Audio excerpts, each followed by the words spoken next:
Hi, it's Constant Angler. Just wanted to show you these Rooney's weighted twist hooks. They're basically Swimbait hooks that you rig your soft plastics on. So let's have a little look at one of them. We'll go through some other features. So strong, decent wire, not going to bend out on you. I've had some nice bass on them already. I've used them for, well, since he brought out the slapper box, to be honest. They're a traditional Swimbait hook plus a weight. So a Swimbait hook is like this. You see the wide gape and then up here, slight angle, and the eye pointing up, rather than the eye being like this and say the whole of the eye going through the middle of my finger, if you know what I mean, right, like that.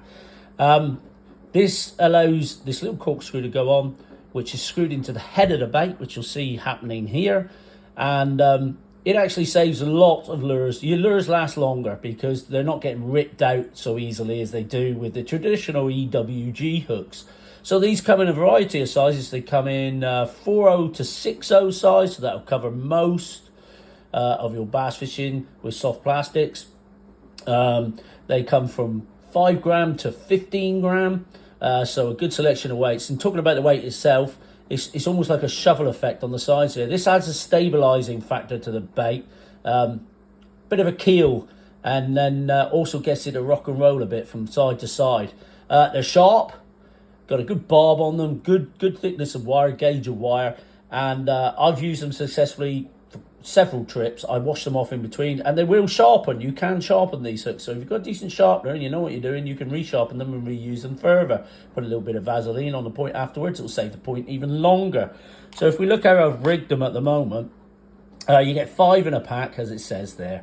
There's Rooney's Fishing Supplies logo there. So this is on a mini slapper. Now this is a lure I caught a couple of nice bass on last year. I'll link a video in that where I did catch a reasonably good bass. And you can see where the screw has gone in here. The hook point is coming out and sitting in the top of the bait there. They've got a slot there, and you also got a belly weight. As the bass hits it, depresses it down, exposes the hook point. The weight will sink into these baits and even go through them with a really big smash from a big bass. But no, they provide a great action to these lures, especially with this tail on it and this supple wrist of that lure. But we're talking more about the hooks, aren't we? I've also got one rigged on a mini chubby, and that's in the blue prawn colour. That's a 4.0. It would take a 5.0, but 4.0 seems to be about right. So it's just getting the right weight to cast the lure to the distance you want, fishing in the tide that you have, getting the lure to do exactly what you want it to do. Hang, swim in the current, or come straight back towards you at the depth that you require. Please like and subscribe to Constant Angler.